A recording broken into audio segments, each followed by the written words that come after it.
Welcome to A Fork in Time, the alternate history podcast.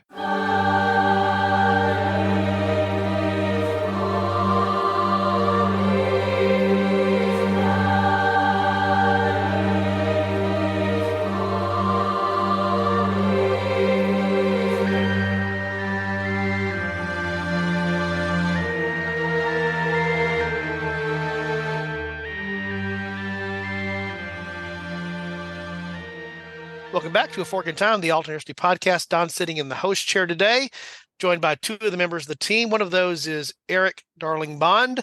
If you're playing with your keep track of your team at home playing cards, Eric, you want to say a greeting to the people that are out there.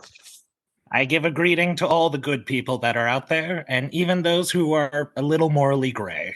You're doing the best you can. I understand. And of course, I have Chris Capola with me. And Chris, these are good people that Eric just mentioned out here, and they're out there. So maybe you should say hi to the good people. Hi to the good people. I do want to say they know how litigious I am. They were just skirting around my hi to the good people. Number two, with your trading cards, we did have the suggestion. I do think we might want to start like a Fork in Time fantasy league. You can draft people. You can, get points based upon certain things. For example, when I talk about the Congress of Vienna, when there's a barbecue argument, things like that. Yeah. So that might be something we're thinking about. Yeah, I was sharing with Chris and with Eric here this concept of I've done this past in the workplace, and I was actually thinking about that from this week. Have you ever created like a bingo card for one of the people that for, like, you may have seen these online, like a meeting bing? For example, now with all the virtual meetings that we have, it's like, invariably one of your squares should be you're muted. Because you're going to hear that in basically every meeting that you're ever in is you're on mute. And I was mentioning, one of mine that I know my colleagues would point out to is I have my version of KISS, the Keep It Simple Stupid. I've never liked Keep It Simple Stupid, so I have my version of that. I think I'm going to write a book on that, so I'm not going to tell you what it is. I need to save it for our listeners to be able to buy the book. But I've got one of my things my dad said to me once when I worked with him one summer. I came back with an answer to a question that had a precise answer. Huh? Hold the flashlight straight? Well, yeah, he didn't have to say that. I learned that after being whopped upside the head a couple of times. I learned, by the way, holding a flashlight is an art. There's an art to it, doing it right. And but I came back, he asked a question about something that I should have known a precise answer for. And I think I said, I think ... whatever it was. And he sort of stopped and he looked at me and said, son, let's don't be thinking, let's be knowing. And so I often quote him because a lot of times in the business world, when somebody says, I think, and it's like, we can know. Let's don't be thinking, let's be knowing kind of thing. So, by the way, all that's fair. Chris, I may put out on the website, this will also be a tease to get our listeners to go to the website to download their A Fork in Time bingo cards along your idea here that they can fill out with, and we'll see who comes up with the first bingo as something that we do. That might be a fun thing to do. But you're right. Barbecue arguments, mentions of the Congress of Vienna. Versailles going to get mentioned by somebody. Yeah. You can count on it at some point. I'm going to make some reference to stopping either World War I or World War II. These are the things that are running themes. Alexis will have a box or two that have obviously something to do with English history. That's just an absolute given. So we'll get them out there. Eric Rush is going to kill a president. He will. Yeah. Or save him, as the case may be. Right. But yeah, if it's presidents and it's health, we've got a resident expert in Dr. Rush, so we're good to go there. All right, but that's not what we're going to talk about today. Actually, that's not true. We're going to get a president killed. We're going to get a president killed. No, we are not. We are not going to get a president killed. We are going to get a president-elect killed. Yeah. We would never be so uncouth as to have a president killed on this podcast. Understood. All right, so I'm going to toss it over to Eric to introduce our topic for today, and we're going to go American electoral politics, early moving towards mid 20th century. That's the era that we're targeting towards here. So Eric, lead us down the historical what did and get us to that magical thing called the fork, the historical what if.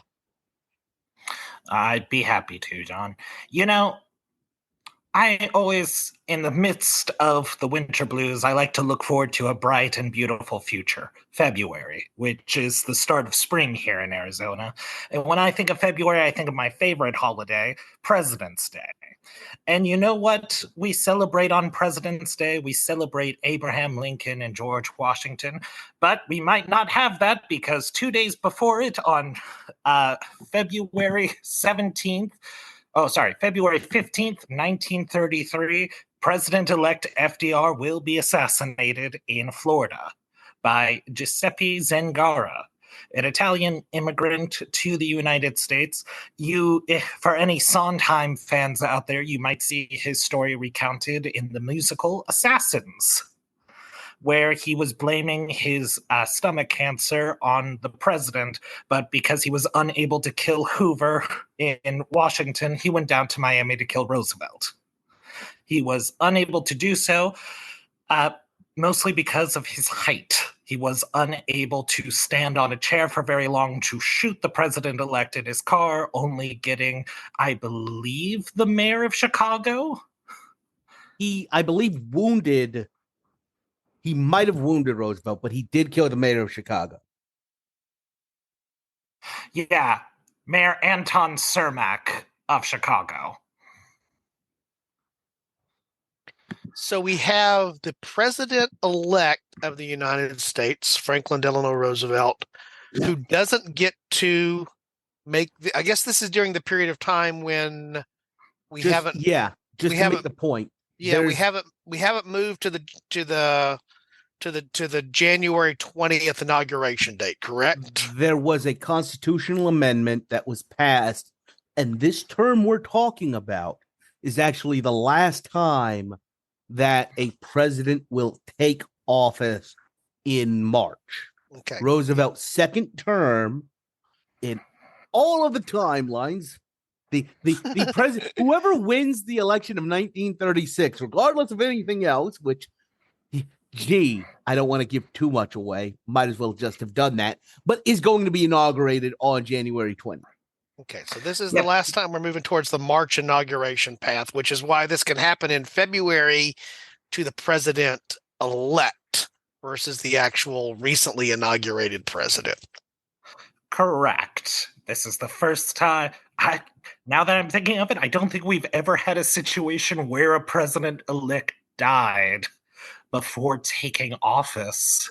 So this would be a constitutional crisis. So I guess we're just going to go with the vice president assuming the role. I think everybody's just going to take it as a given of, well, they were elected on a ticket together, and so if FDR is no longer the president because of the assassination, we will have to go with his vice presidential candidate. And also remembering this is during the period of time, which I think we've talked about on a couple of other episodes. One pops into my head.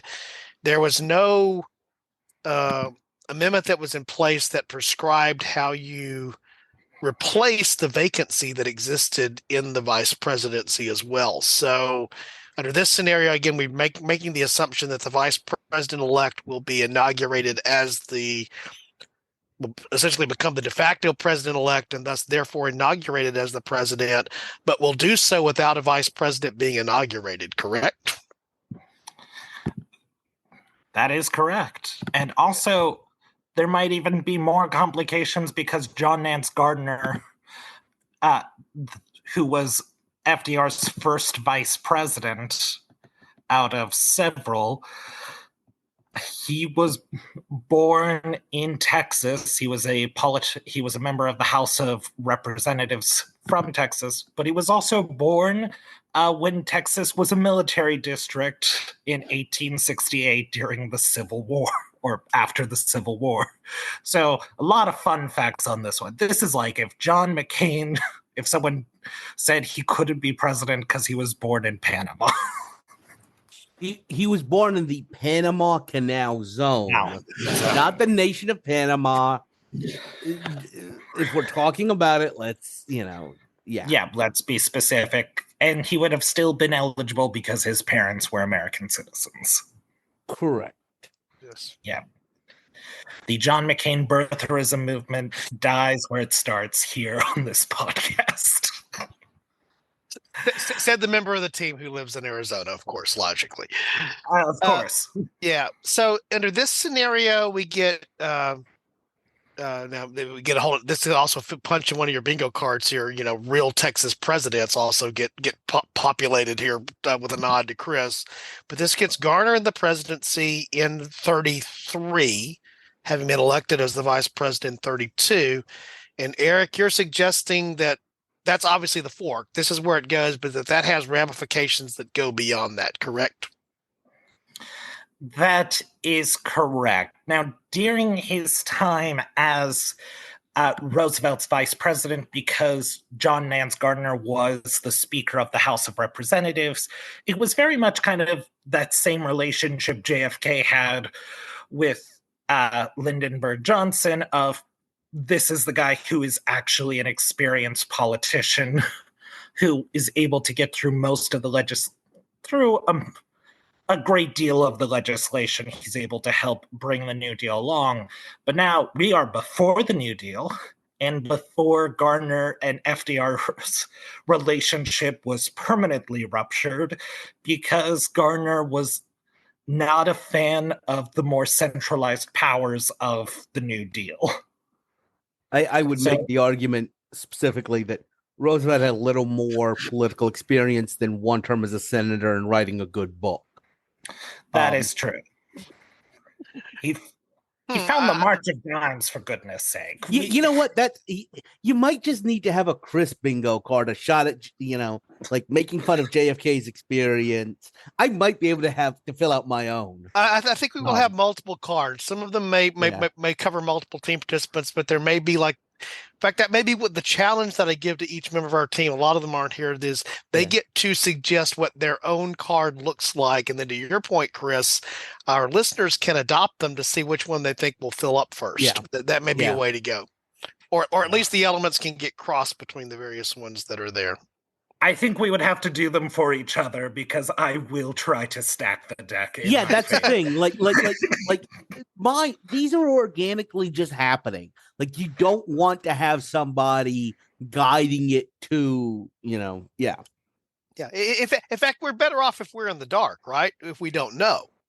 Yeah. I just don't know how we do that. We'll work on that, and that's an assignment. Maybe I'll bring. I'll bring the co-founder in since she's been a little bit busy, with having a child and all that, and give her something to do here. And I will think the results will be more fair than Cook County in 1960. Oh, there you go. See, then we have to make a decision about whether direct or indirect references count, right? Oh, speaking of Texans who assume the office. Yeah, I guess Nance would be the only other one, right? That assumed because the presidency. Yeah. Yeah. Again, they're from Texas, where we understand what barbecue really is. Again, another deep cut for our listeners.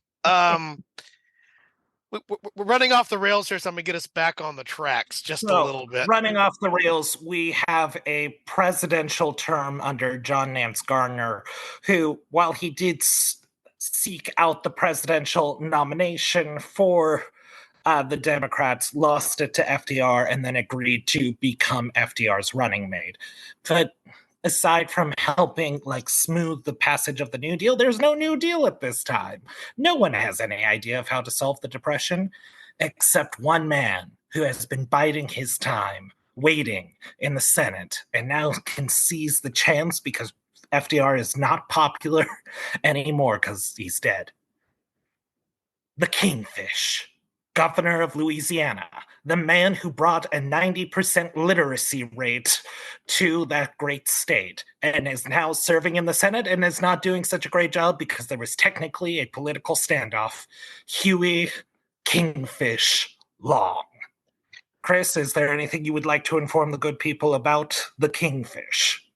Nothing jumps to mind. I think this is an interesting point just to talk about. Nance would be unrecognizable politically, I would think, to a modern American understanding of political ideology.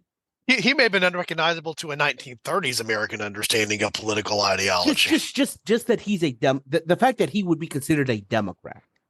He's very much the conservative Southern wing of this party. Somewhat what certain people thought they were getting with Johnson, but I think he wasn't. And you're right that you're not going to see the progressive policies you did under Roosevelt. You would see those under Huey Long, though. Now, I do want to put a very fine point on something, Eric. In our timeline, he's not alive in the 1936 presidential election, correct? That is correct. He was assassinated in 1935.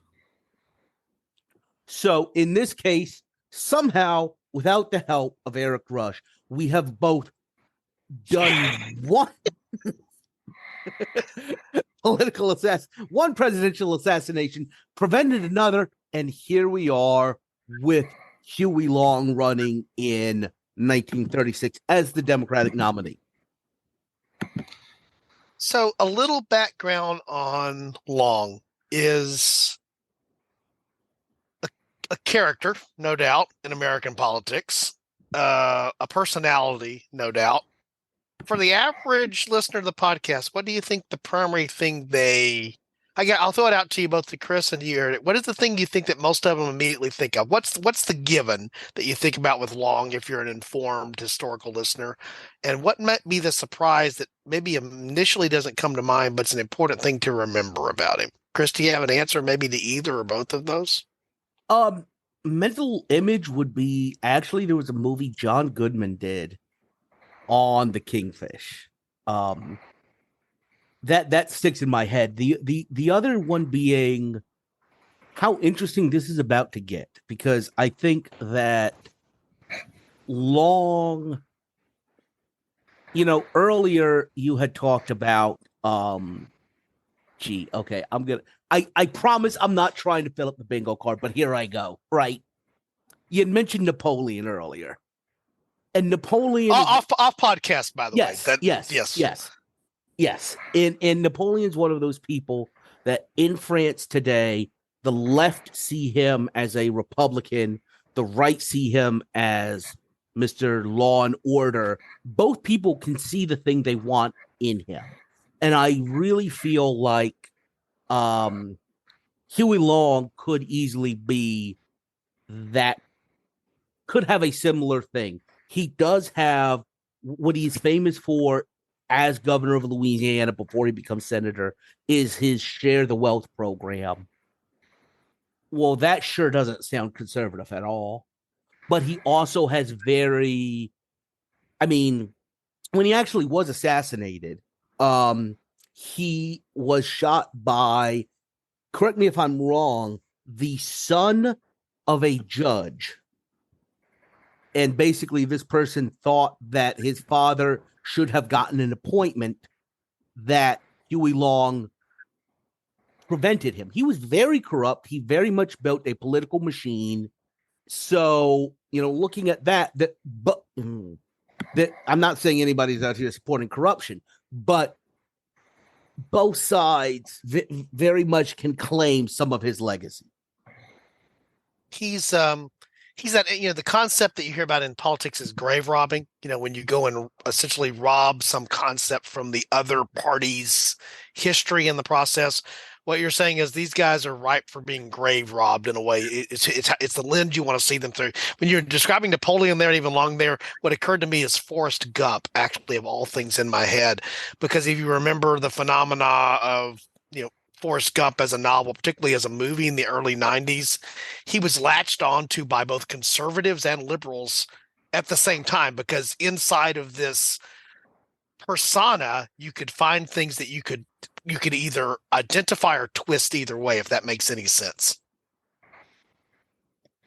Yes. And Chris, I double-checked. Carl Weiss, the guy who assassinated Huey Long, he was the son-in-law of a judge. Okay.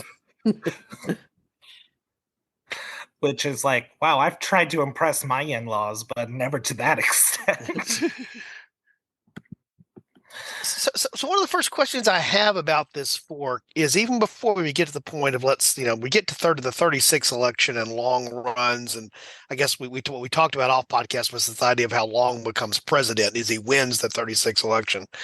But as was already mentioned here, it's a very different 1933, whether FDR is sitting in the Oval Office versus John Nance Garner is sitting in the Oval Office. I mean, is that part of what fuels the scenario that gets to the point of where Long can be a successful candidate in 36? Or I guess, do we want to talk anything at all about the presidency, which we've already determined, I guess, off podcast and about where we're going here is short-lived? There ain't going to be a second term for Mr. John Nance Garner. No. Chris, and I think you had alluded to this. When FDR was first running for president, he was running as a strict fiscal conservative who felt roughly a fiscal conservative for the time, who later developed the idea of the New Deal and and having more of a role for the centralized government in providing work programs and putting tighter financial controls on banks. This was seen by some as going too extreme, to the point where we get things like the business plot, where American businessmen attempted to have Smedley Butler, the most ridiculous named American general, placed as a strongman for the United States.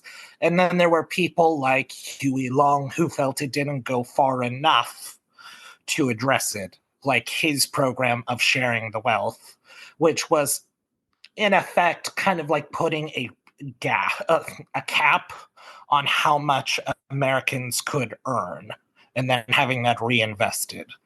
People said of Huey Long, like, well, that's communism. And he said, this is what prevents communism. So first, I think Roosevelt was not running as a fiscal conservative at the time. I think that's kind of what sunk Hoover, is that he, secondly, Smedley Butler, amazing guy, wrote a book called I Was a Gangster for Capitalism. So not exactly who you'd expect the business plot to go with. The fact that they went with him was the fact they went with him is hilarious if you do some looking at Smedley Butler. But yeah, I do feel like I honestly feel like, in all honesty, one of the knocks against Roosevelt is how much he centralized power in the presidency. He started doing it. There was even the suggestion of expanding the Supreme Court so that his policies could be pushed through. That wound up not going, but I almost see Roosevelt and Long as almost competitors because they are so similar, if that makes sense. Yeah. And when I say fiscal conservative, I mean he was more towing the line of what was conventional, because unfortunately, even now, our political vocabulary is not a direct one-for-one to what was the style of the 1930s. Talk about seeing things through the modern lens too much. And I think this is really interesting. The difference between Gardner and either a Roosevelt or a Long, it's hard to understand these three people being in the same party. They are very different ideologically. And the parties had different. I've talked about this before. This would fill out my bingo card at some point when you start talking about American political history, is when you have winner take all, the electrical structure of the United States with the winner take all approach inevitably lends to a two-party system being the predominant system over time. That's not to say that third parties don't exist, but one of two things happens to those third parties. They displace one of the other two parties, or their issues, if they're prominent enough, become co-opted by one of the two parties because there's no place to stick around for very long as a quote unquote viable third party because there's no outlet with you not being the chance of being one of the two majority parties, because that's how seats are elected and things get done. Certainly at the presidential level, even with the electoral college, and even to the extent that you have districts that may flow one way or the other, it's still a winner take all system. So again, when we start talking about the party labels and what they stand for, Democrats and Republicans have morphed over time on a number of issues, swapped positions even on some issues, or you've had, because of the quote unquote big tent phenomena of parties and this electoral thing, you can have pretty broad philosophical differences inside of the same tent because it's all about making the tent big enough to win the elections. Right. And so that's how you can have these three folks all inside of that tent, even though it seems like a weird tent to have everybody inside of, right? And the other thing I guess is important here, I want to hear the thoughts of each of you on this.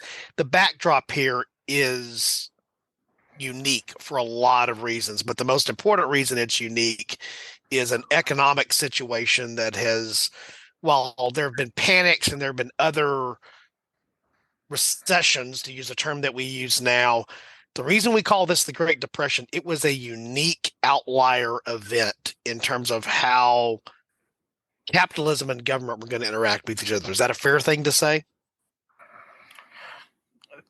I would say so. Yes. It's a little overwhelming to consider.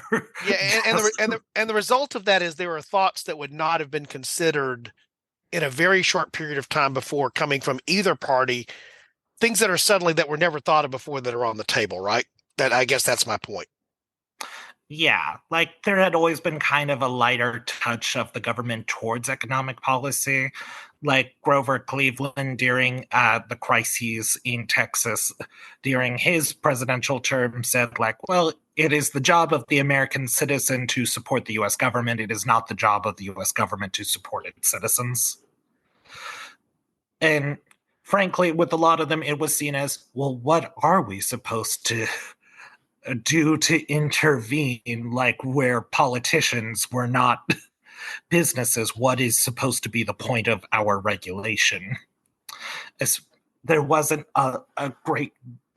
there was a dearth of strategies on how to approach something like an economic depression of this size. So much so, I'm sorry, Eric, go ahead. Oh, I was just going to bring up, and the attempts to, like, even during the initial stock market crash, which, was a freak thing. Like, it was a period, but nobody thought a depression was going to happen until it just suddenly came about. It was that they had tried to do a similar trick that JP Morgan had tried during the early 1900s of creating a stable stock that could have the market bounce back. It just didn't work. And nobody knows how to fix it.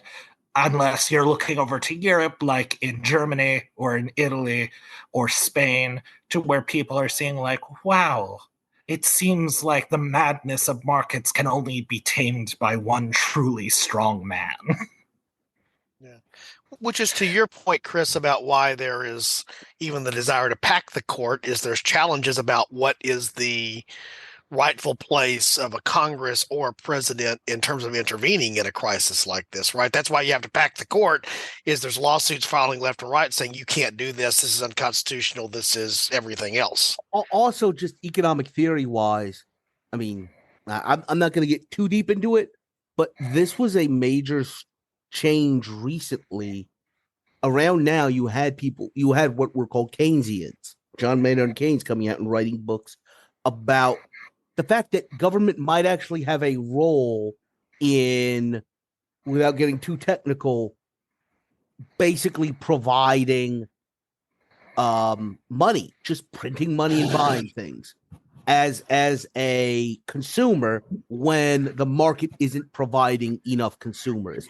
And even theoretically, this was very controversial. So, you still had a lot of people who had gone to school, studied economics, saying the best thing you can do is to not intervene at all, especially because, as I just said, printing money, buying things as a government, yeah, you can prop things up, you can keep things going. The outcome of that is inflation. And you want to see what's going on in Germany, what had just happened in Germany with their hyperinflation. So it was controversial whether the U.S. government could do this. It was controversial whether it should do this. Right. And, that medical concept we've talked about before, first do no harm, but before you go and actually do something, what you do to actually, okay, you saved the patient. In the process, you killed the patient, or you did this, to the patient kind of thing, I think was a lot of the thought that was there. And there was that idea of, the free hand, the idea of capitalism is yes, this is harsh, but it will correct itself because it will correct itself, right? And the question was, how long do you let it go before it corrects itself? And you had sat through the latter part of the Hoover administration from 29 with, okay, we're going to let it correct itself, and it hasn't really corrected itself now. So what are we going to do? And that's the Roosevelt, impetus coming in with the New Deal. So before we get down to Mr. Long assuming the office, I want to get there.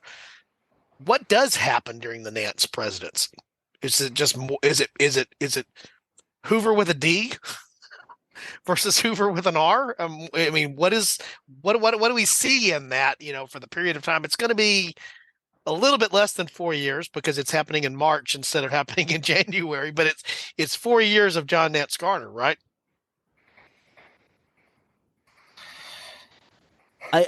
I think it's almost indistinguishable from 4 more years of Hoover. Yeah, I think yeah, Hoover with a D is correct.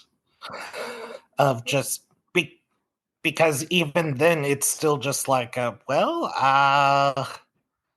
we can't do anything, but we feel slightly more bad about it than the other guys do. And the thing that just occurred to me, something I feel like I should know, given I have a degree in this, I'm trying to what actually I know the presidency obviously in 32 changes with Roosevelt's election. Was there actually a flip in Congress before then or at the same time? What was the congressional landscape? I just don't remember. The Congress, I believe, flipped in the 1930 election because that was right in the Great Depression had already happened. And the reason I say that, John Nance Garner assumed the speakership in 31 after the 30 election. Right. So it was a relatively new Democratic majority, but it was an existing Democratic majority that just carried over. So the reason I asked that question, that's what I thought I remembered, and I'm just looking up stuff here on the fly. The Senate flipped in 32, which made it then now a majority, which now made it a majority Democratic Congress, not just the House from 30. I guess my question, the reason I asked that question is I've described Garner here as, Hoover with a D versus, in terms of the presidential idea where it is, because where he comes from in terms of being in that wing of the party. Is there a possibility that, Garner may not be excited about this, but he gets pushed to places he wasn't expecting to go by pressure from congressional Democrats? I don't believe that at all. No. I think it very much worked the other way in that Roosevelt had to push congressional Democrats where he wanted to go, especially on whatever he did on civil rights, on equal participation in all of these programs. He had to basically allow, for example, the process of redlining. He had to allow that to get Southern Democrats to actually vote for it. Just because they had a D for their name didn't mean they were going to support the truly radical policies that Roosevelt was pushing for. Yeah, they would still be thinking of like tariff. Can a tariff fix this? I think a tariff could do the trick. We're importing so much. So the place that I go, again, I'm okay with us getting to the long things. I think it's practical that there would have to be somebody that would rise up inside of the Democratic Party to take on the incumbent president. A very rare thing, by the way, but does it obviously happen? If I recall, the Republican candidate in 36 was Alf Landon, who was from Kansas and was a Republican. Do we think we still have? I guess my question, we talked about what would change here on the Democratic side with Long maybe coming along and rising to a place of more prominence because of Roosevelt being out of the picture and Garner being less of an influencing factor there in that direction. The other possibility that exists of the thing that this changes up is it turns the 1936 election into something that the Republicans now feel like they might be able to win it back, right? I'd be interested to think about this.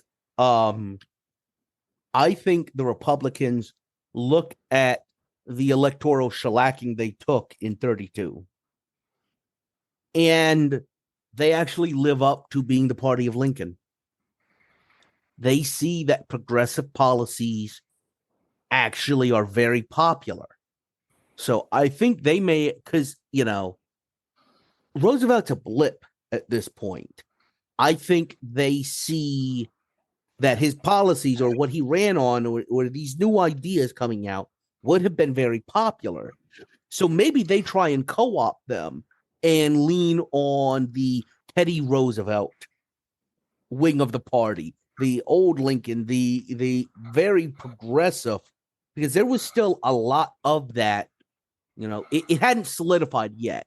I think Roosevelt helped solidify what we would still recognize as democratic policies. Yeah. I think they may try and co-opt those because, as we've talked about in previous episodes where we've talked about party politics in the early 20th century, if you talk about full integration of the civil service, that was actually Teddy Roosevelt. If you talk about recognizing and supporting labor unions, that was Roosevelt in the coal strikes. If you talk about screening Birth of a Nation in the White House, that was Wilson. So these things that may not, if you were to put a policy out there and ask politically involved people which way they thought on it, you can't really, you can't use modern parties to predict.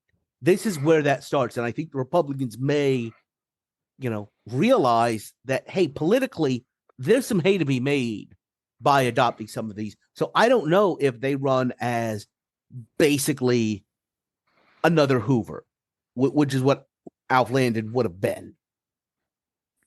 Yeah. So, part of the reason I raise that as a question is, again, this idea of, co-opting, you actually use the term, Chris, that got Roosevelt elected. Now, he didn't live long enough to take office, but that got Roosevelt elected.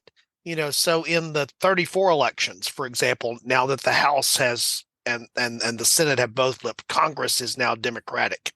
Do you see the first inklings of what you just described there long before it's not Alf Landon? We have to figure out who the Republican is in 36 who comes along, who's able to carry that banner. But, it may start in the 34 congressional elections with this idea of the Republicans are going to tack more in the direction of where Roosevelt had gone on a national electoral scale.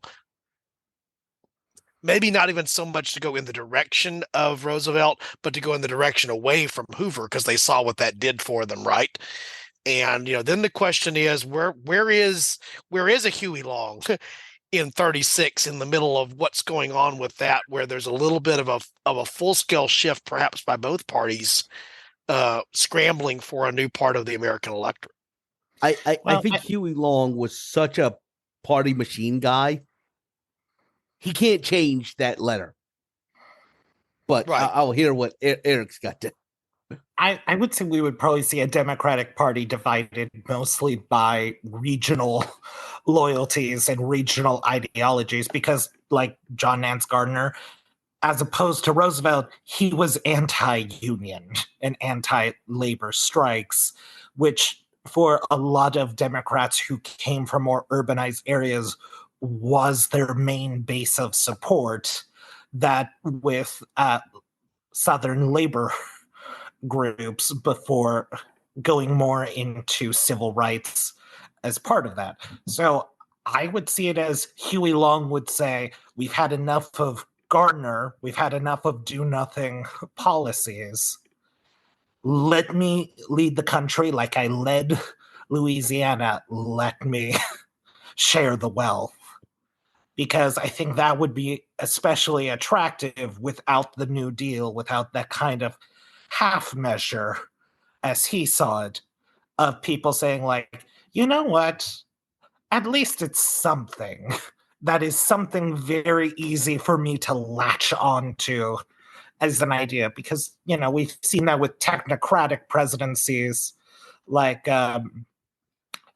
the Scientificos in Mexico at that time, to where they had yes, we have these very gradual policies that will eventually work out, but it's very hard to capitalize on that for an election. Whereas with Huey Long, especially because the man had a theme song, "Every Man a King" is a real bop, as the children say. Yeah.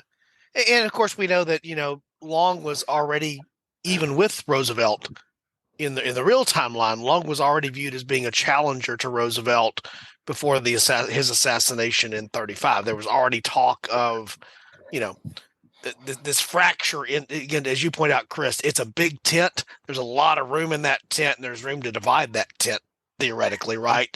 And so you could have seen much more of the challenge from Long, even to an incumbent Roosevelt. Again, that we've now moved out of the picture in our alternate timeline, and it's easy to move John Nance Garner out of the picture, right? But at least more theoretically. But the idea exists there that you may have seen this morphing of the parties, as you've already described there. Both Chris and Eric have already described that into being different things. And I was just looking through and trying to remember from my history and then things I was looking at here on the fly.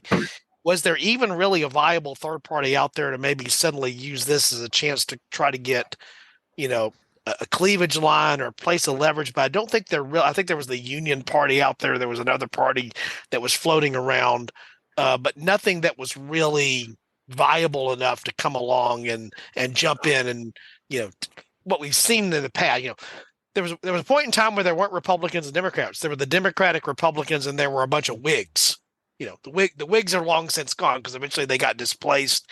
In the late 19th century, you had the Populist Party and the Greenback parties and other things that they were co-opted by the major parties at that point.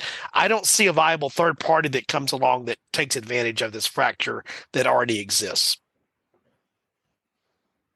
So the race in 1836, so let's say Long is the nominee.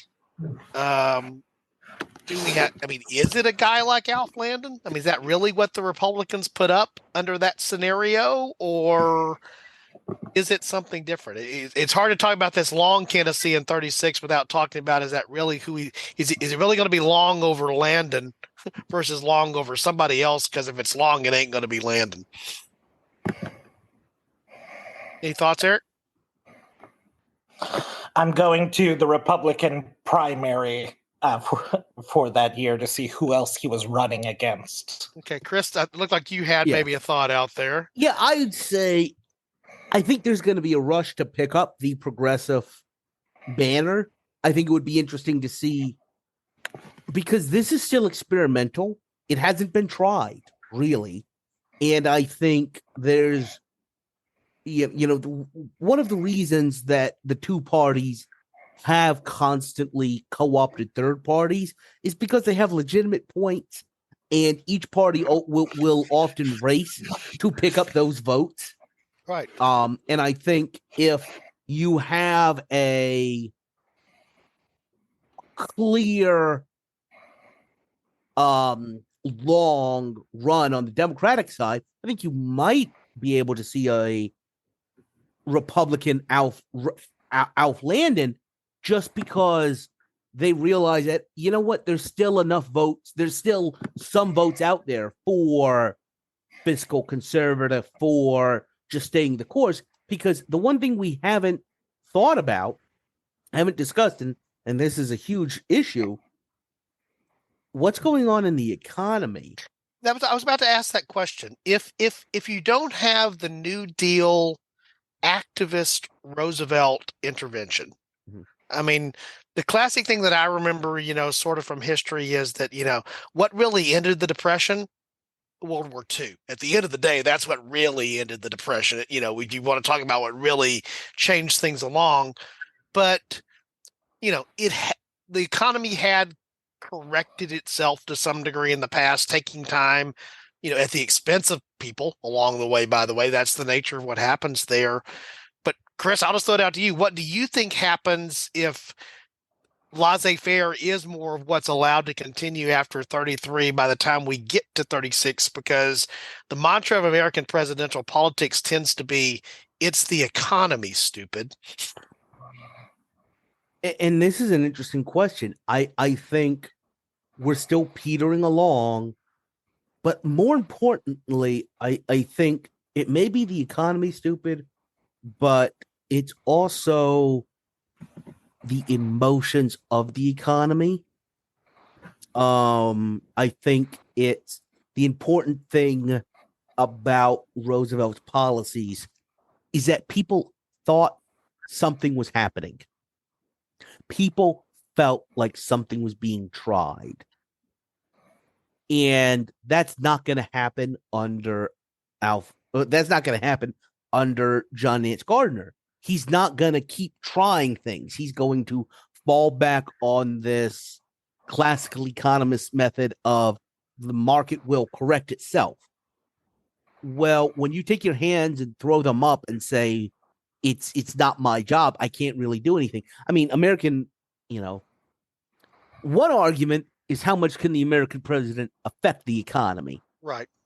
But it certainly determines who the American president is. And sometimes it's just how people feel about the economy that's more important. And I think that a Gardner is not going to get people excited and active about the economy. So It's not going to matter where it's at, actually, almost. And I did a quick look. William Borah was a person who had ran against Alf Landon, and he was an old Roosevelt in that he had supported Theodore Roosevelt and the Progressive Party, but people felt he was too extreme for the Republicans to win. So in a field that also included people trying to get Herbert Hoover to run again for president, they went with Alf Landon. Yeah, because in the real timeline, the 36th Republican presidential nominee is a sacrificial lamb. Mm-hmm. In the real timeline. In our alternate forked timeline here, it's not quite obviously that scenario. And so you get, part of what's always difficult here, this is why I did appreciate so often when Brent was able to join us, because off the top of his head, he could name a lot of these folks that would never come to mind without me doing the research, is the people that come out of the woodwork in our alternate 1936 and 1836 for that matter too, but our alternate 1936 are very different than the people who were there that we know about from our 1936, because it's a different 1936, right? Mm-hmm. And so, to Eric's point, they're probably, and to your point earlier, Chris, there's probably somebody who represents that more progressive heritage of the Republican Party who is much more willing maybe to get out in front, because it's not the lamb being led to the slaughter getting out in front, because now there's something different about the story to be told, the narrative to be told, and the outcome, if you're a politician, to be told that you actually have a chance to win, that you may bring somebody else out of the woodwork. I keep thinking about midterm elections or mid two-term periods, those sort of, it invariably happens, Mondale in 84, from the day he's seeking the nomination, he knows it's pretty much, this is just him doing what he's supposed to do because the position that he's in the party, right? We've seen that on the flip side. Maybe it's a Dole in '96. Almost even maybe a McCain in Yeah, 08 when he yeah, realized, like, well, what did I just inherit? And there's really no way, you know what I mean? yeah. And so, the cast of and these are accomplished personas in American history. So I don't want to minimize who they are in any way, shape, or fashion. I mentioned Mondale there, who was a former vice president. And I Yeah. mentioned whether you're a Republican or a Democrat, there's a lot of things you have to respect about a Bob Dole at the end of the day, just because of his story, a McCain type of scenario as well. It's true on both sides of the party, but there's folks that had done other things who then played the role of somebody has to go and do this, even though I know the inevitable outcome. That's very different than a scenario like you mentioned there. Again, using McCain as the example in 2008. On the Democratic side in 2008, hey, it's a different story, right? There's lots of people vying because this is actually a chance to get that nomination and actually win. Mm-hmm. And I think you would see a different take in 1936 on the Republican side. That's a long way around the block to say that. So I guess that comes back to the ultimate question, because Eric was the one that threw this out. We were talking about this as a topic.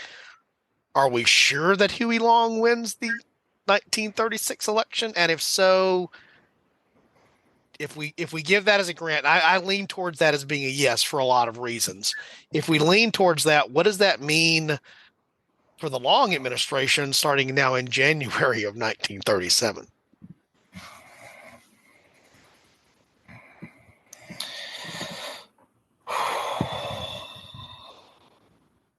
And the deep sighs and silence continues. Sometimes you have like a really great idea and you're like, Huey Long as president. And you're thinking like, you know what? This is going to be full of drama. It's going to be spicy. It's going to be a really good time. And then you think about how to get from A to B. And you're like, okay, we're chugging along. Then you finally arrive at C. And you're just like, oh my God, what would happen? I don't... Like, the man basically became a dictator of Louisiana. Yeah, he did some great things, but also he was kind of a mob boss. Yeah. By the way, what happens when you have a mob? So let's say he wins. And if he does win, I do feel like he would probably win in 1940, because he's not stepping down or anything. And by the way, he's still got 1940 is still a perfectly reasonable term for him. It would not be his third term, it would just be his second. Then what does the mob boss president do on December 7th? Well, and that's the thing that popped into my head. You've heard me talk about this before. I think, and this can be a polarizing thought, but I'll go there. I think the president, the George W. Bush presidency that we got, for whatever you think about that, whichever side you sit on that, is very different post 9/11 than the presidency that was destined to be before 9/11. For better or for worse, and I'm not going to go down that path, but I tend to think of his presidency having been hijacked by what happened with a terrorist attack, external to whatever he came in with an agenda, and then his agenda, again, whether you want to say for better or for worse, changed because of external factors.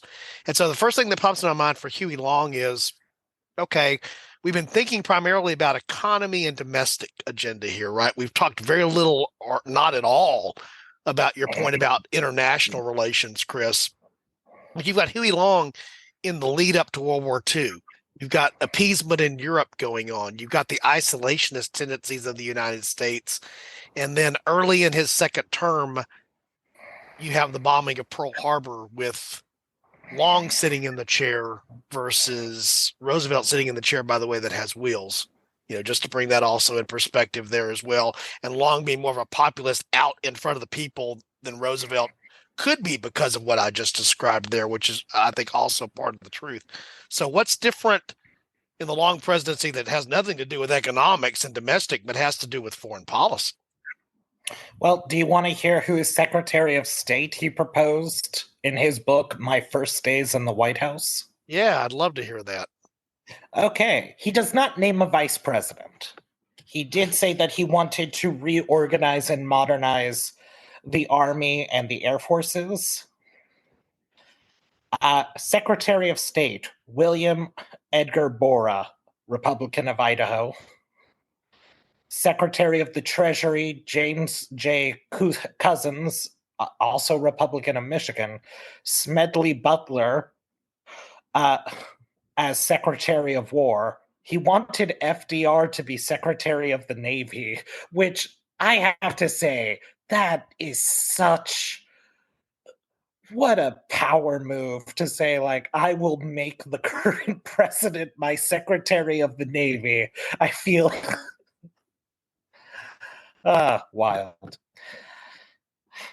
Yes. Secretary of the Interior, Little Brown. Herbert Hoover as Secretary of Commerce.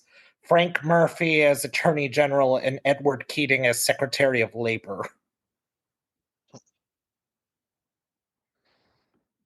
So very much to Chris's point from earlier, very much I'm not left-wing, I'm not right-wing, I'm... Couple of things I will say. One, Bora had some pretty nice things to say about Hitler and was pretty isolationist that at least we shouldn't be involved in that. Long himself, while he was in, the term he did serve in the Senate, came out and said that taking the Philippines and Cuba was a mistake, that we should not have been involved in either the Spanish-American or the First World War, and that we should grant independence to the Philippines. So, very isolationist. So I don't think he does anything to support Europe the way Roosevelt did. And for those of you that have listened to me a couple of times, I keep asking this question. I'm going to ask it again. Japan wants to attack the European colonies. They attacked the United States because of the Philippines. One, we didn't have any treaties that required us to. Two, if we granted the Philippines independence in his first term, China, yeah, I see Don's head shaking. China's still going.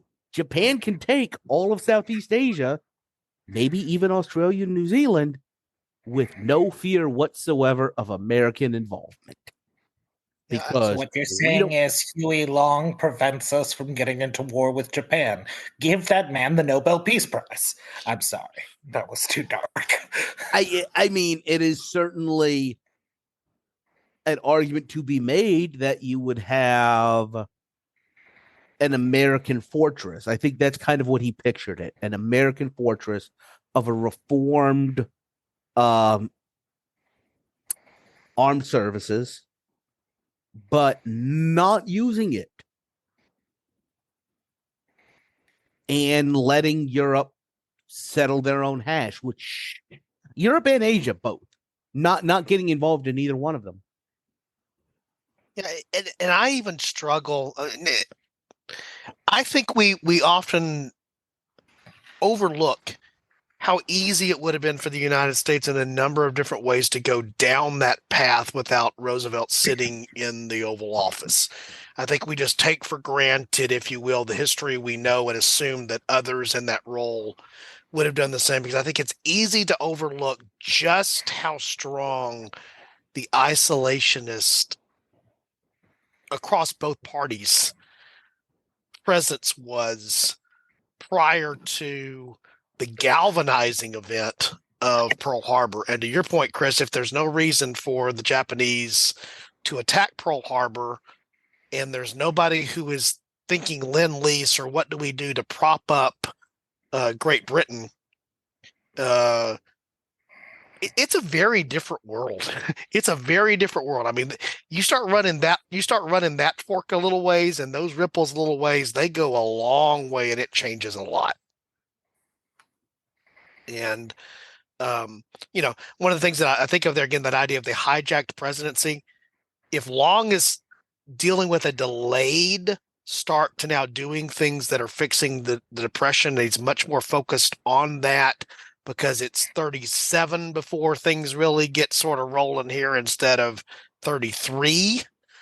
You're not going to you're not going to take your eye off the ball of this domestic situation that you're dealing with because of all this. Like, even more reason to be isolationist. We have our own problems to deal with here. Europe be damned. Asia be damned. As you said, they can sort their stuff out. We have stuff we need to be taken care of here. I think that's a fair place to imagine Long or anybody else sitting in the presidency starting in 37 being in that place with an R or a D after their name, either one. So that begs then the question.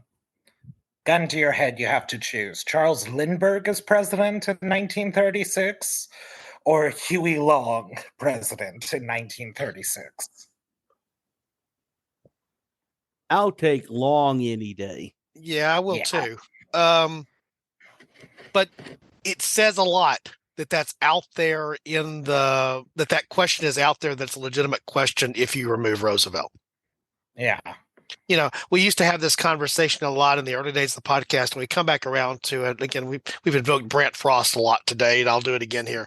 One of the conversations we used to have on air during podcasts, but also off air, was this idea of the great man or great persona of history versus this flow of history. I think arguably there is a flow of history that Roosevelt plays into. But it's one of those instances where the persona met the moment. The person met the moment in time in such a way that when you take the person out, you change more than you think that you might because of the role of the person being present or not there. Another Roosevelt, Teddy Roosevelt, I think fits that description well. Yeah. There's others that come after them that fit that description as well. But I think it's very true of FDR that there's a reason why, as a persona, he has the influence of history. It's because of what's going on in history, but also his persona in that role at the time. And that carries initially. I mean, you might think of his presidency sort of in two parts. The first part of his presidency is the domestic part, and the second part of his presidency is the foreign relations part. And it's interesting that, they obviously overlap. He's the president dealing with both in both instances, but they so define his presidency during different parts of his presidency, just the way that they do, if that makes any sense. It's like part one and part two with a fine line clearly drawn December 7th, 1941. I don't know, Don. His song does say, "There'll be peace without end, every neighbor a friend, and every man a king." There you go. There's Huey. Well, and the other thing, I just, being from Texas, I fundamentally have issues trying to figure out how somebody ever gets elected from the state directly to the east. But that's a whole other electoral challenge here. And back to Eric's earlier point, you mentioned the divide potentially that arises inside the Democratic Party.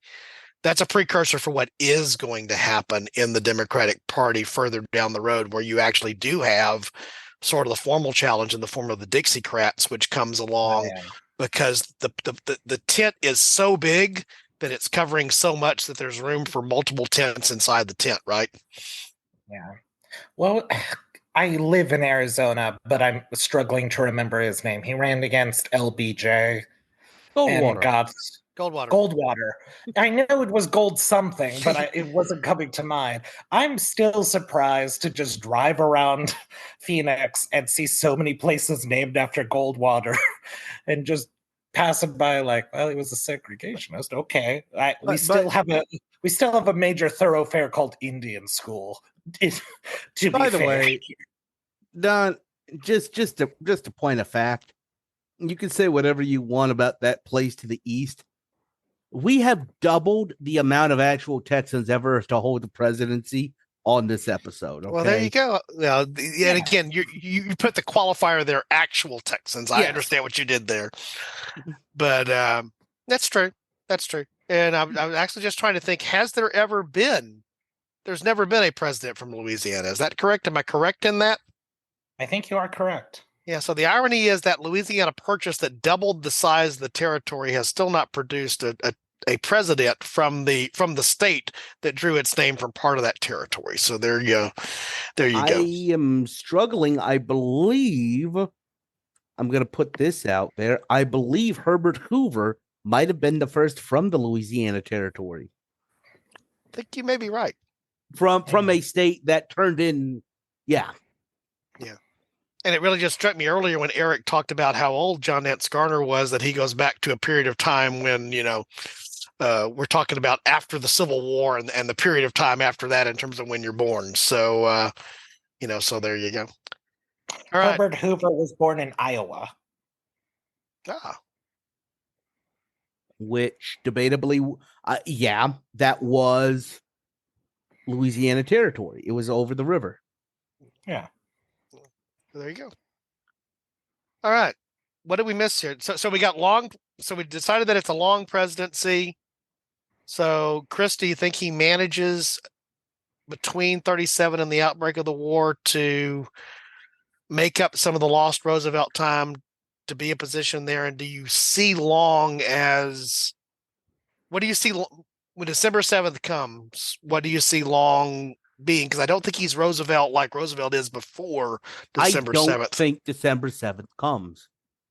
Yeah. I'm reminded of an old joke that asked, do they have the 4th of July in Canada? And the right answer is then what comes after the 3rd of July? Yeah. It's just another day. I think what I laid out, that Long, because again, there had already been a pretty significant Philippine independence movement. MacArthur was actually already out there to command their army. I think they're an independent nation where the United States does not have any, we'll still have a alliance or whatever, but I've keep coming back to this. The Japanese don't have to attack us. They don't have to. That was completely their choice. And I think if we have a more tenuous relationship with the Philippines, they go into Southeast Asia, and I don't see anything. I don't see a Long government doing anything. Now, I'd be open to the argument, and we could play this out. I don't think we get involved then. I don't think he gets us involved at all. I'm looking at a clock, and we've kind of shot how long this episode is going to be, but I'm going to power through it. Long in 44, does he run? I think he runs. At some point, Long is going to die, and you're going to be in a position where you've got a fascist Europe and an imperialist Asia, and I think you might have the next another American president might get us involved. I'm not even sure about that.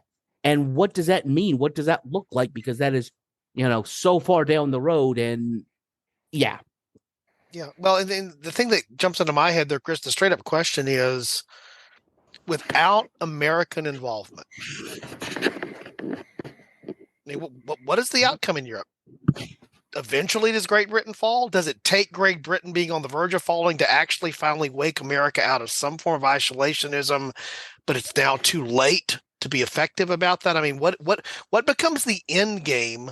Let's forget the war in Asia. I'm just talking about the war in Europe at this point. What becomes the end game of that scenario if America, doesn't get involved in 41, 42? Before you say anything, Chris. Yeah. Let's all agree that this is the beginning of a pilot that we will sell to, I'm thinking, Showtime, AMC, maybe FX. Keep under that under absolutely no circumstances is it Apple Plus. That's all I have to say. Absolutely not. We are a production company of the people. By the way, whenever somebody does make a me like bingo card, come back to this episode because I'm firing on everything. Yeah, you're hitting there. You're there. I think I don't think Britain falls. I don't think Hitler didn't want to actually invade Britain. I think they've still got the Navy. None of our aid actually changed that. I think we would be more than happy to sell them all the oil from Texas we wanted. We could. I think what you see is the Soviet Union getting dismembered by between I actually think a independent Philippines and no American pressure there makes a Japanese gobbling up of Southeast Asia that much easier. And then they turn north. There was an argument about them turning north initially. If they don't meet any resistance, which they wouldn't in this scenario, they turn north and dismember the Soviet Union in conjunction with Germany. That's where you start seeing changes on that great Eurasian landmass. Yeah. That's a very different end to World War II and a very different post-war scenario, obviously, than the real timeline. I mean, that is substantially different. But I think it's very realistic. He doesn't worry about it. He doesn't need to take England. So I think, your question of what happens to England doesn't matter. I think it's the Soviet Union collapses and they probably lose India. At some point, they just become some islands. You're going to have, in a lot of scenarios, I'm thinking about, for those of you that are familiar with Hearts of Iron, like a Kaiserreich scenario where Germany wins World War I. Britain, in a lot of alternate history scenarios, winds up just sitting as this island out there, and eventually they get bored being at war, so they sign a treaty. And I think that's what's going to happen. They'll get bored being at war with Nazi Germany as like the main power of everything. They're not seeing any conflict. They're not fighting anywhere. There's really no point to staying at war.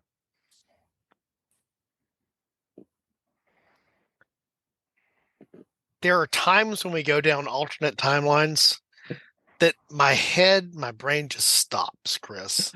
And the reason is it becomes so foreign to what we know that, when I start trying to think through all the little bitty ripples, I can't even grasp the big ripple because it's just so fundamentally different, right? That becomes one of those things. What I think of as the World War I, World War II continuous conflict in the early part of the 20th century. Arguably, it rolls over into the Cold War, even, into this continuous type of thing to a degree, is it so shadows after that point, now almost 80 years after the point that, it's hard to imagine a scenario where it doesn't happen the way that it happens. It just gets so foreign to where we are now that it's not even just a different timeline, it's just a different world at that point, if that makes any sense. So the bottom line is, if you're going to have those pivotal points in history, going back to February of 1933 and whether FDR lives or dies seems now pretty important in the overall scope of things. I mean, when in any situation where you wind up killing one president and saving somebody else to put them in a presidency, stuff can get weird quick. Yeah.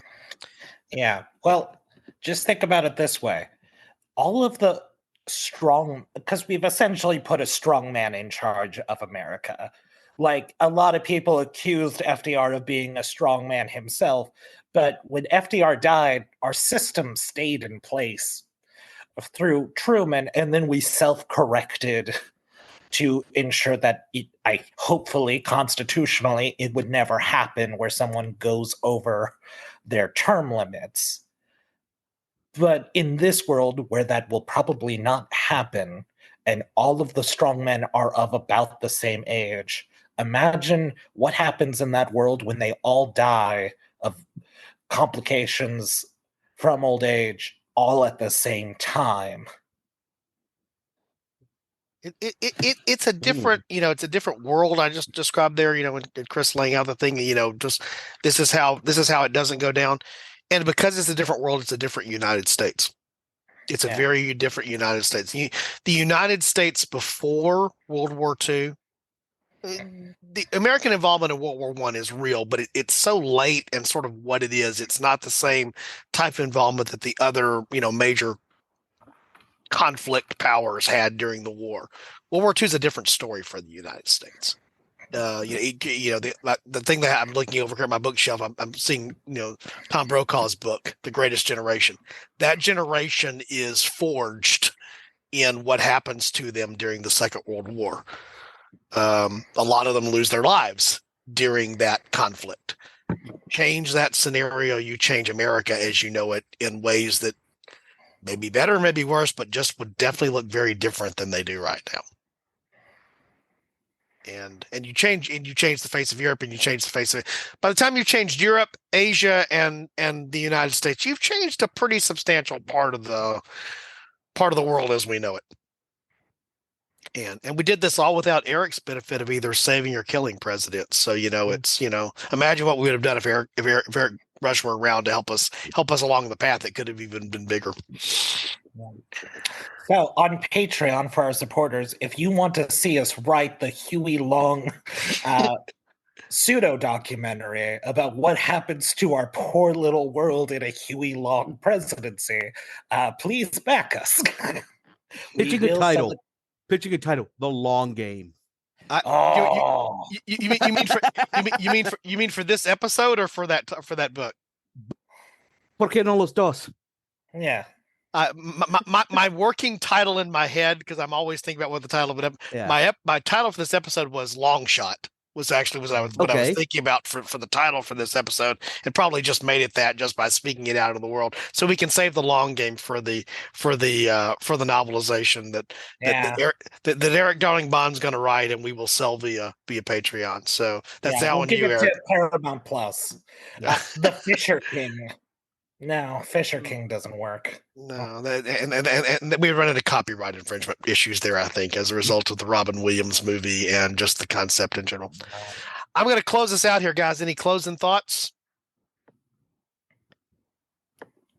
I need to sit in a room for a while and just think.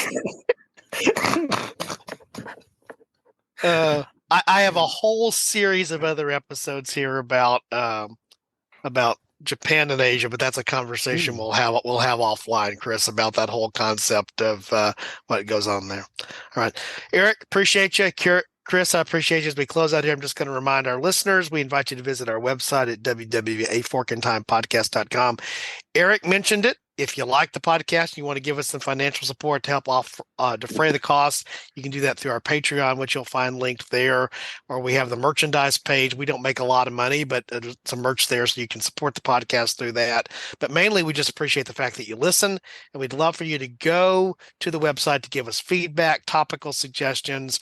Go to our Discord. For almost all of our episodes, we throw them up on Discord as a place for folks to comment and give us some feedback. One of the things the team has talked about is actually reading those feedback, and then in subsequent episodes when we record, sort of commenting on those things. So, creating that, viewer listener mailbag kind of concept going on there with our Discord server. And so a place that you can join us there. So Chris, we normally suggest, and Eric, we normally suggest to our listeners, if they happen upon a fork, we have some advice for them. If it's a fork in time, what do we think they ought to do? Take it. Take it. All right. Thanks, guys.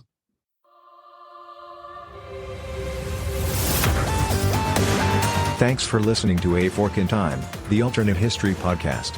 Learn more and provide feedback by visiting our website at www.aforkintimepodcast.com. Connect to us on Facebook at facebook.com/aforkintime or follow us on Twitter at AFIT Podcast. If you want to support the show financially, visit our Patreon page at patreon.com/aforkintime. We hope you will join us next time.